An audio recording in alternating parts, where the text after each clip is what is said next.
नीटच्या परीक्षेच्या परत होणाऱ्या फीज विषयी विद्यार्थ्यांमध्ये संभ्रम कायम आहे। फी विद्यार्थ्यांना परत केली जाणार आहे की नेट कॅफे चालकांना याबद्दल प्रश्नचिन्ह आहे। परीक्षेच्या अर्जाची फी ही परत करणार असल्याची एनटीएने या संदर्भातली माहिती दिलेली होती। सायबर कॅफे चालकाच्या माध्यमातून भरलेली फी ही विद्यार्थ्यांच्याच खात्यावरती जमा व्हावी, विद्यार्थ्यांची ही मागणी आहे। विद्यार्थ्यांनी भरलेली फी कुणाला परत होणार याविषयी विद्यार्थ्यांमध्ये संभ्रम आहे। नीटच्या पेपरफुटीच्या प्रकरणामध्ये चौकशीला आता वेग आलाय। 6 जणांचे जबाब नोंदवण्यात आले। संशयित खासगी क्लासेसची पोलिसांनी सखोल छाननी केली आहे, चौकशी केली आहे। नीटच्या पेपरफुटीच्या प्रकरणामधील मनीषा वाघमारे यांच्याकडे वेगवेगळ्या खात्यांमधून तब्बल 21 वेळा लाखो रुपये जमा झाले। या खात्यांचा अधिक तपास सुरू आहे। लोखंडे आणि मनीषा यांच्यामध्ये अनेक संशयास्पद व्हॉट्सअप कॉल्स आणि टेलिग्राम मेसेज देखील समोर आले आहेत। छत्रपती संभाजीनगरमध्ये नीट परीक्षेच्या घोटाळ्यावरून National Student Union of India ही आक्रमक झाली। क्रांती चौकामध्ये निदर्शनं करत केंद्र आणि राज्य सरकारमधल्या शिक्षण मंत्र्यांच्या राजीनाम्याची मागणी करण्यात आली आहे। बोंधू अशोक खरात याच्या विरोधामध्ये विशेष तपास पथकाचं न्यायालयामध्ये दोषारोप पत्र। महिला अत्याचार प्रकरणामधील 2 गुन्ह्यांमध्ये दोषारोप पत्र दाखल। तब्बल 1200 पानांचं दोषारोप पत्र दाखल करण्यात आलंय। अशोक खरातच्या विरोधामध्ये दाखल झालेल्या 9 गुन्ह्यांचा तपास एसआयटीच्या माध्यमातून सुरू आहे। 2 गुन्ह्यांमध्ये दोषारोप पत्र दाखल आहे। इतर गुन्ह्यांमध्ये दोषारोप पत्र लवकरच दाखल होणार आहे। सलग 49 दिवस खरातची एसआयटीकडून चौकशी सुरू आहे। बोंधूबाबा अशोक खरात मनी लॉन्ड्रिंगच्या प्रकरणामध्ये रुपाली चाकणकर यांची ईडी चौकशी सुरू आहे। मुंबईमधल्या वरळी इथल्या झोन 2 या कार्यालयामध्ये चाकणकरांची चौकशी होतीये। अशोक खरात आणि चाकणकर यांच्यामध्ये आर्थिक व्यवहार झालाय का, ईडीकडून प्रश्नांची सरबत्ती। नसरापूरच्या प्रकरणामधील आरोपी भीमराव कांबळे याला न्यायालयीन कोठडी। व्हिडिओ कॉन्फरन्सिंगच्या माध्यमातून ही सुनावणी पार पडली।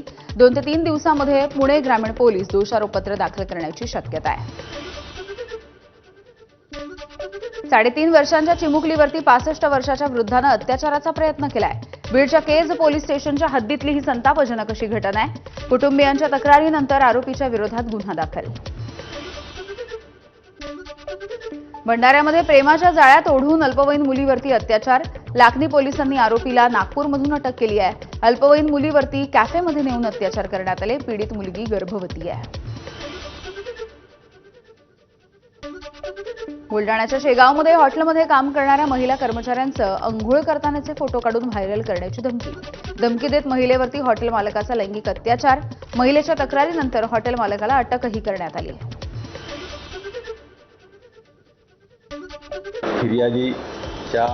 फिर्यादीवरून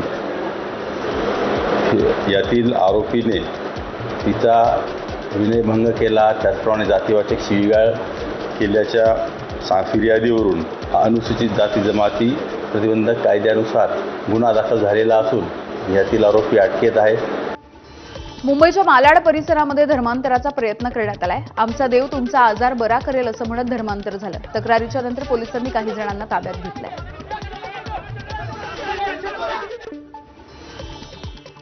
आरपीआय कामगार आघाडी महाराष्ट्राचे अध्यक्ष अनिल मोरे यांची धारधार शस्त्रानं निर्घृणपणे हत्या करण्यात आली आहे। पिंपरी चिंचवड शहरामधल्या मोशी परिसरामध्ये झालेल्या युवराज रेस्टॉरंटमधल्या घटनेमुळे खळबळ। पुण्यामध्ये आईच्या प्रियकराची मुलीच्या प्रियकरानं हत्या केली आहे। प्रेमसंबंध तोडण्यासाठी तरुणीच्या आईच्या प्रियकराची मुलीच्या प्रियकराला धमकी आणि याच रागामधून आईच्या प्रियकराची हत्या करण्यात आली। तरुणीच्या प्रियकरासह 6 जणांना पोलिसांनी अटक केली। सोलापूरच्या माढा तालुक्यामधल्या पिंपळकुटे गावामध्ये शेतीच्या वादामधून तुफान हाणामारी। कोयता, लोखंडी पाईप आणि काठीनं महिलांसह पुरुषांना मारहाण झाली आहे। 6 जण जखमी झालेले आहेत। 10 जणांवरती जीवे मारण्याचा प्रयत्न केल्याचा गुन्हा दाखल। पुण्याच्या दिवे घाटामध्ये काही तरुणांकडून कोयत्यानं दहशत माजवण्याचा प्रकार। काहींकडून मध्यरात्री बुलेटच्या सायलेन्सरचे फटाके फोडत हुल्लडबाजी। हुल्लडबाजांवरती नेमकी काय कारवाई होणार याकडे लक्ष आहे। जालन्याच्या बदनापूर तालुक्यामधल्या राजेवाडीमध्ये लग्नाच्या जेवणाच्या पंगतीमध्ये वाढण्यावरून वाद झाला। लाथाबुक्क्यांनी आणि लाठ्याकाठ्यांनी मारहाण झाली आहे। 2 दिवसांपूर्वी झालेल्या हाणामारीचा व्हिडिओ व्हायरल झालाय. पोलिसांमध्ये गुन्हा दाखल. कुख्यात गुंडाची बुलढाणा कारागृहामधून सुटका झाल्याच्या नंतर शहरामधून मिरवणूक काढत सत्कार करण्यात आला होता. पोलिसांनी 10 जणांच्या विरोधात आता गुन्हा दाखल केलाय. डॉक्टरला खंडणीसाठी धमकी देणाऱ्या विजय चिंचपुरे याला पोलिसांनी अटक केलेली होती. गोंदियाच्या तिरोडा इथे घरगुती गॅस सिलेंडरचा काळा बाजार दिसून आलेला आहे. पुरवठा विभागानं 6 गॅस सिलेंडर जप्त केले. गोपीचंद वत्सानी यांच्याकडून घरगुती सिलेंडरचा अवैध साठा जप्त करण्यात आलाय. विना बुकिंग सिलेंडरचा वापर होत असल्याचं देखील समोर आलेलं आहे. एक मोठी बातमी बघूयात. अमरावतीसह ग्रामीण भागाचा पाणी पुरवठा सध्या बंद ठेवण्यात आलाय.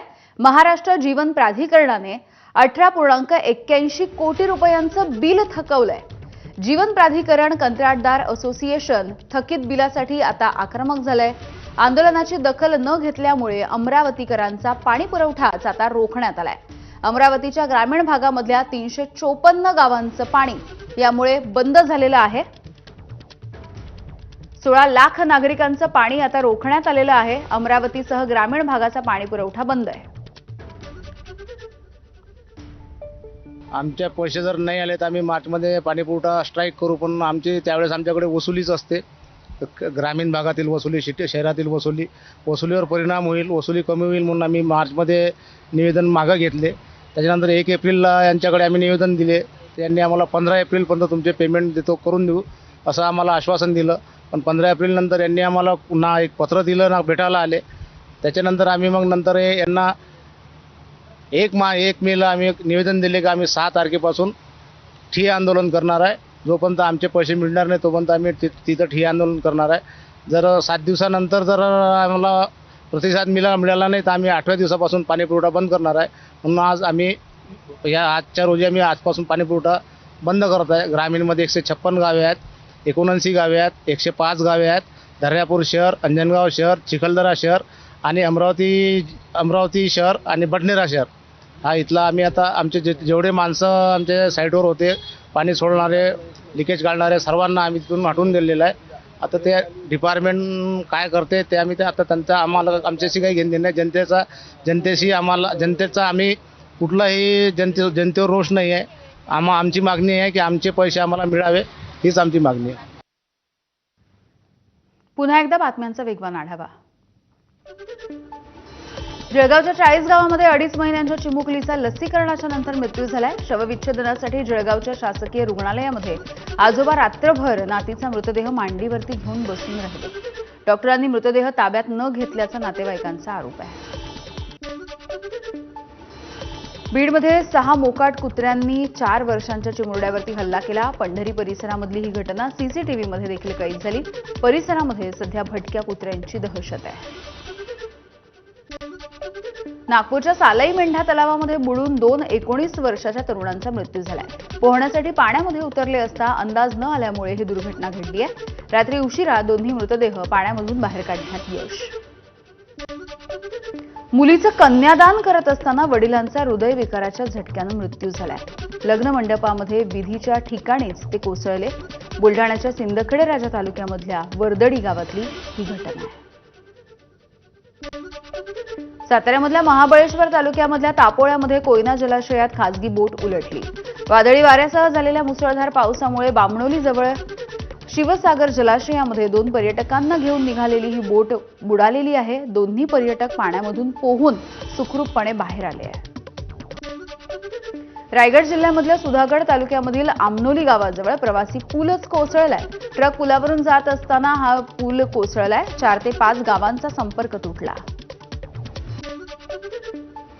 मुख्यमंत्री देवेंद्र फडणवीसांचा बुलेटवरून विधान भवनापर्यंत प्रवास. तिथून मंत्रालयाकडे देखील ते बाईकनंच रवाना झाले. पुढील 6 महिने राज्य सरकारचा कोणताही मोठा कार्यक्रम होणार नाही. परदेश दौरे देखील मुख्यमंत्र्यांनी रद्द केले. बड़े बड़े कार्यक्रम अब हम नहीं लेने वाले. कल का एक कार्यक्रम हमारा पूर्व नियोजित था सातारा में, वो एक प्रकार से अगले 6 महीने में आखिरी बड़ा कार्यक्रम होगा. इसके बाद हम बड़ा कार्यक्रम नहीं करेंगे. और जहां जहां हम लोग पेट्रोल डीजल की बचत कर सकते हैं, जहां पर हम जो हमारा फॉरेन एक्सचेंज है उसको बचा सकते हैं, उसका पूरा प्रयास हम लोग अपने अपने तरीके से करेंगे. तर उपमुख्यमंत्री एकनाथ शिंदे हे देखील ईव्ही कारमधून विधान भवनामध्ये पोहोचले. पंतप्रधान नरेंद्र मोदी यांच्या आवाहनाच्या नंतर एकनाथ शिंदे यांच्याकडून इंधन बचत. मंत्री उदय सामंत यांची इलेक्ट्रिक वाहनांचा ताफा घेऊन विधान भवनामध्ये एंट्री. पंतप्रधान नरेंद्र मोदी यांच्या आवाहनाला प्रतिसाद, तर ताफ्यामधल्या वाहनांमध्ये देखील कपात करण्यात आली आहे. केंद्रीय मंत्री नितीन गडकरींनी पुण्यामध्ये पालखी मार्गाची पाहणी केली आणि या दौऱ्याच्या दरम्यान गडकरींनी बसनं प्रवास केला. इंधन वाचवण्यासाठी गडकरींचा निर्णय. दिवेघाट ते मोहोळपर्यंत 221 किलोमीटरचा हा पालखी मार्ग असणार आहे. पंतप्रधान मोदींनी केलेल्या आवाहनाला मंत्री नितेश राणेंचा प्रतिसाद. नितेश राणे विधान भवनामधून मंत्रालयामध्ये पायी चालत पोहोचले.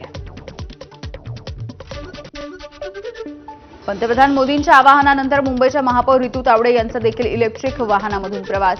इंधन बचतीसह प्रदूषण घटवण्यासाठी ईव्ही गाडीमधून प्रवास. मुख्यमंत्री देवेंद्र फडणवीस यांचा 16 तारखेचा नियोजित भंडारा दौरा रद्द झालाय. दौरा रद्द करण्यामागचं कारण अस्पष्ट आहे. खासदार प्रशांत पडोळे यांच्या सभा उधळून टाकण्याच्या इशाऱ्याच्या नंतर हा दौरा रद्द झाल्यामुळे राजकीय वर्तुळामध्ये चर्चांना उधाण. केंद्रीय मंत्री नितीन गडकरी यांचा विशेष सन्मान करून जेजुरीमध्ये स्वागत. जेजुरीमध्ये मानाची पगडी घालत गडकरींचं स्वागत करण्यात आलं. पालखी मार्गाची पाहणी करण्यासाठी गडकरी जेजुरीत. गाड्यांचा ताफा सोडून गडकरींचा बसमधून प्रवास. पुढची बातमी जळगावमधली आहे. जळगावमधील महापौर दीपमाला काळे यांचा पंतप्रधान नरेंद्र मोदी यांच्या आवाहनाला प्रतिसाद. महापौर काळे सरकारी गाडी सोडून ई बाईकनं महानगरपालिकेमध्ये आज आलेल्या बघायला मिळाल्या. तर आयुक्तांचे अधिकाऱ्यांना शेअरिंगचे देखील आदेश. विधान परिषदेवरती बिनविरोध निवडून गेलेल्या 10 आमदारांचा आज शपथविधी पार पडलेला आहे. विधान परिषदेचे सभापती राम शिंदे यांनी या सगळ्या नवनिर्वाचित सदस्यांना शपथ दिली आहे. यामध्ये भाजपच्या 6, शिवसेनेच्या 2, राष्ट्रवादीच्या 1 आणि महाविकास आघाडीच्या 1 सदस्याने शपथ घेतली आहे. तर पोटनिवडणुकीमध्ये विजयी झालेल्या प्रज्ञा सातव यांनी विधान परिषदेच्या आमदारकीची शपथ घेतली आहे. आजच्या या शपथविधीसाठी मुख्यमंत्री देवेंद्र फडणवीस, उपमुख्यमंत्री एकनाथ शिंदे आणि उपमुख्यमंत्री सुनेत्रा पवार यांची देखील उपस्थिती राहिली. मुंबईमधील शरद पवार यांच्या राष्ट्रवादीची 20 मे रोजी महत्त्वाची बैठक आहे. वायबी चव्हाण सेंटरमध्ये होणाऱ्या या बैठकीला शरद पवार हे उपस्थित राहतील. बैठकीला सर्व आजी माजी खासदारांना उपस्थित राहण्याचे निर्देश. काँग्रेसचे नेते पवनराजे निंबाळकरांच्या हत्येच्या प्रकरणाची सुनावणी 16 जूनपर्यंत ही सुनावणी तहकूब करण्यात आली. हत्येचा आरोप असलेले माजी गृहमंत्री पद्मसिंग पाटील आणि मोहन शुक्ला हे प्रकृतीच्या कारणास्तव उपस्थित नसल्यामुळे ही सुनावणी लांबणीवर. बीडमध्ये मतदारसंघामधील बैठकीवरून आमदार संदीप क्षीरसागर आणि विजयसिंह पंडित या संघर्षाचा नवीन अध्याय. एकीकडे आय लव्ह बीड दाखवता आणि तिकडे काय घेऊन जाता. आमदार संदीप क्षीरसागर यांचा टोला. योग्य वेळी योग्य भूमिका घेऊ विजयसिंह पंडित यांचा पलटवार. केंद्र सरकारनं साखरेची निर्यात ही थांबवली आहे. 30 सप्टेंबरपर्यंत साखरेच्या निर्यातीवरती बंदी असणार आहे. निर्यात थांबवल्यामुळे देशामधील साखरेचे दर हे स्थिर राहतील असा दावा देखील केंद्र सरकारनं केला आहे. मात्र साखरेच्या निर्यात बंदीवरती राजू शेट्टींनी मात्र घणाघाती टीका केली. आई जेवू घालेना आणि बाप भीक मागू देईना अशी अवस्था असल्याचं राजू शेट्टींनी वक्तव्य केलंय. 4 वर्ष सरकारनं MSP वाढवली नसल्याची देखील राजू शेट्टींची टीका. तर साखरेच्या निर्यात बंदीचा निर्णय हा तातडीनं मागे घ्यावा. किसान सभेचे नेते अजित नवले यांची केंद्र सरकारकडे मागणी. शेतकऱ्यांना संकटामध्ये टाकण्याचा निर्णय असल्याचा देखील अजित नवलेंचा दावा. केंद्र सरकारच्या साखर निर्यात बंदीच्या निर्णयाचा कोल्हापूरमधल्या शेतकऱ्यांनी विरोध केलाय. शेतकऱ्यांच्या अन्नामध्ये मीठ कालवण्याचा सरकारचा प्रयत्न असल्याचा आरोपही त्यांनी केलाय. बातमी साताऱ्यातली. साताऱ्यामध्ये उद्या आवास योजनेमधल्या 5 लाख घरांचा महालोकार्पणाचा सोहळा पार पडेल. मुख्यमंत्री देवेंद्र फडणवीस आणि केंद्रीय मंत्री शिवराज सिंग चौहान हे या कार्यक्रमासाठी उपस्थित राहतील. पुण्याच्या दौंड तालुक्यामधल्या राहू परिसरामध्ये वादळी वाऱ्यामुळे मोठं नुकसान झालंय. पिलमाणी गावामधल्या एका शेतकऱ्याच्या घरावरचे पत्रे उडून गेले. शेती पिकांचं देखील मोठं नुकसान झालेलं आहे. तातडीनं पंचनामे करून भरपाई देण्याची शेतकऱ्यांची मागणी आहे. बातमी रत्नागिरीमधली. रत्नागिरी हापूसला अवकाळी पावसाचा फटका बसलाय. स्कॅनिंगसाठी जाणाऱ्या हापूस आंब्याचे दर कोसळले. 50 रुपये किलोनं विकला जाणारा हापूस आता थेट 25 रुपयांवर आलाय. शेतकऱ्यांचं प्रचंड आर्थिक नुकसान झालंय. साताऱ्यामधल्या लक्ष्मी टेकडी भागामध्ये वादळी वाऱ्यासह पावसामुळे मोठं नुकसान झालं. अनेकांच्या पत्र्याची घरं देखील उडून गेली, कोलमडली. संसार उघड्यावरती आले, त्यामुळे अनेकांना अश्रू अनावर होत आहेत. शासनानं मदत द्यावी अशी देखील नुकसानग्रस्तांची मागणी आहे. सांगलीच्या जतमध्ये वादळी वाऱ्याचा कहर, 100 पेक्षा अधिक घरांची पडझड. वादळी वाऱ्यामध्ये 2 जण जखमी झालेले आहेत. विद्युत खांब वाकल्यामुळे विद्युत पुरवठा देखील खंडित झाला. लातूरच्या उदगीर परिसरामध्ये देखील अवकाळी पावसाची हजेरी. अचानकपणे आलेल्या पावसामुळे नागरिकांची तारांबळ. उकाड्यापासून नागरिकांना दिलासा, मात्र शेतकऱ्यांमध्ये चिंतेचं वातावरण. सांगलीच्या जत तालुक्यामधल्या खलाटी गावामध्ये वादळी वाऱ्यामुळे 9 महिन्यांच्या बाळाचा मृत्यू झालाय. वादळी वाऱ्यामुळे पाळणा उडाला आणि या बाळाचा मृत्यू झाला. शेजूळ कुटुंबावरती दुःखाचा डोंगर. संगमनेरमध्ये झालेल्या अवकाळी पावसामध्ये 2 घटनांमध्ये 2 जणांचा मृत्यू झालाय. लोहारेमध्ये वीज पडून 42 वर्षाच्या लताबाई सोनवणेंचा मृत्यू झाला. तर डिग्रज इथे घराची भिंत अंगावरती पडल्यामुळे 70 वर्षाच्या महादुमाळी यांचा मृत्यू झालाय. गोंदिया जिल्ह्यातल्या चडक-अर्जुनी तालुक्याला वादळी वाऱ्याचा तडाखा. अनेक घरांचं अतोनात नुकसान झालंय. नवेगाव बांध मार्गावरती अनेक झाडांची पडझड झाली. धान आणि मका पिकाचं देखील मोठं नुकसान झालंय. 20 दिवसांपूर्वी विवाहबद्ध झालेल्या वैशाली बोरेचा चक्कर येऊन मृत्यू झाला. जळगावच्या जामनेर तालुक्यामधल्या मोहाडीतली ही घटना आहे. उष्माघातामुळे मृत्यू झाल्याचा संशय आहे. आणि या सुपरफास्ट बातम्यांच्या नंतर बुलेटिनमध्ये अगदी छोटासा ब्रेक. बघत रहा एबीपी माझा.